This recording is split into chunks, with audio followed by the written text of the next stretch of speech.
दतिया चुनाव परिणाम के बाद अब आशुतोष तिवारी जी बीजेपी कार्यालय पहुंचे हैं, जहां कार्यकर्ताओं से भी मिलेंगे और अपने वरिष्ठ नेताओं से भी मिलेंगे। उससे पहले हम बात करना चाहेंगे, सर चुनाव आ गया, परिणाम आ गया, जो एक्सपेक्ट नहीं था आपको वो रिजल्ट आए, मेहनत में कहाँ कमी लग रही है आपको? अगर कोई कमी रह गई है तो उस कमी को पूरा करेंगे और आगे बढ़ेंगे। सर मेहनत सभी ने बहुत की, कार्यकर्ताओं ने, जो आप बता भी रहे थे, तमाम तरह की सभाएं हुई, मुख्यमंत्री जी भी रहे, लेकिन सभी को, कार्यकर्ताओं को एक ही बात खटक रही थी कि जो वो हंगामा होगा वहाँ पर, रोड जाम होगा, कहीं ना कहीं उसका नुकसान पार्टी को उठाना पड़ा। अगर घर परिवार में कोई क्लेश होता है तो स्वाभाविक रूप से नुकसान तो होते हैं, और जिन कारणों से भी नुकसान हुए हैं उसकी समीक्षा पार्टी नेतृत्व ने एक समिति तय की है, वो करेंगे। वो सब हमारी पार्टी के वरिष्ठ नेता हैं और वो समीक्षा करेंगे, वो सक्षम पदाधिकारी हैं। सर पार्टी ने एक समिति बनाई है 2 लोगों का, वो जांच भी कर रहे हैं, लेकिन उससे पहले कार्यकारिणी भंग हो गई। करीब 1000 कार्यकर्ता अब सिर्फ कार्यकर्ता रह गए, पदाधिकारी नहीं है।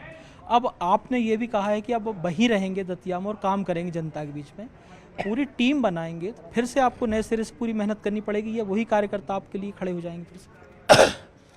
देखो, भारतीय जनता पार्टी में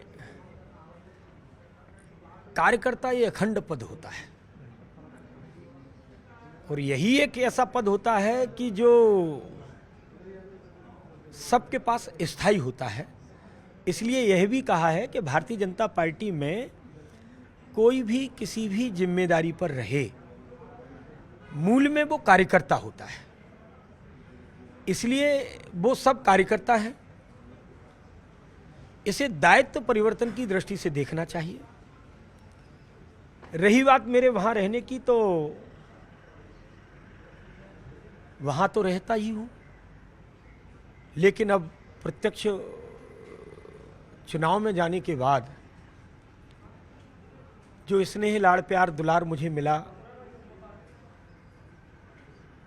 60-62 हजार मतदाताओं से ज़्यादा मतदाताओं ने मुझे आशीर्वाद दिया। उनका हाथ मेरे सर पर आया, कमल के फूल को आशीर्वाद दिया, डॉक्टर मोहन यादव जी की सरकार को आशीर्वाद दिया, माननीय मोदी जी को आशीर्वाद दिया, कमल के फूल को आशीर्वाद दिया, भारतीय जनता पार्टी के विचार को आशीर्वाद दिया।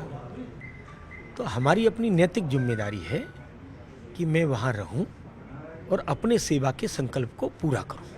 नरोत्तम मिश्रा जी का पूरा साथ मिला क्या आपको पूरे चुनाव भर? बहुत सवाल घुमाते फिराते हैं। मुझे तो कई बार लगता है कि सब लोग पहले एक मीटिंग करते हैं कि पूछना क्या क्या है और कैसे क्या कहलवाना है।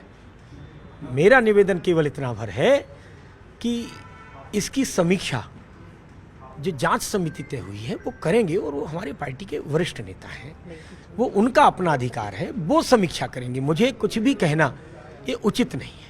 अच्छा, आपने जो बयान दिया था कि अब दतिया में ही रह के जनता के बीच में काम करेंगे, यानी 2028 का चुनाव होगा, हम आशुतोष तिवारी को प्रत्याशी के तौर पर देखें? साधारण कार्यकर्ता पहले भी रहा हूँ, साधारण कार्यकर्ता आगे भी रहूँगा। समय समय पर पार्टी हमारी जिम्मेदारियां तय करती रही, नेतृत्व तय करता रहा। जब जिस समय जो जिम्मेदारी नेतृत्व तय करेगा, हमारा अपना काम इतना भर है कि नेतृत्व के द्वारा दी हुई जिम्मेदारी का निष्ठा के साथ निर्वहन करना, और जो संकल्प है कि पार्टी सर्वोपरि है, बिना विचलित हुए पार्टी सर्वोपरि है, ये अपने व्यवहार से सिद्ध करना, और दीनदयाल जी के एकात्म मानववाद उसको कैसे अपने जीवन व्यवहार में लेकर के चलना, इतना भर है। बहुत ज़्यादा सोचने का विषय है नहीं। कार्यकर्ता हूँ, काम करूँगा, जो नेतृत्व कहेगा वह भी सब करूँगा। टिकट देगी तो चुनाव लड़ेंगे? ये काल्पनिक सवाल हैं, आपसे मैं बार बार बोल रहा हूँ, और काल्पनिक सवालों के जवाब नहीं होते हैं। आप लोग मुझे धीरे धीरे सिखाइए कि मुझे कहना क्या है और आप कहलवाना क्या चाहते हैं।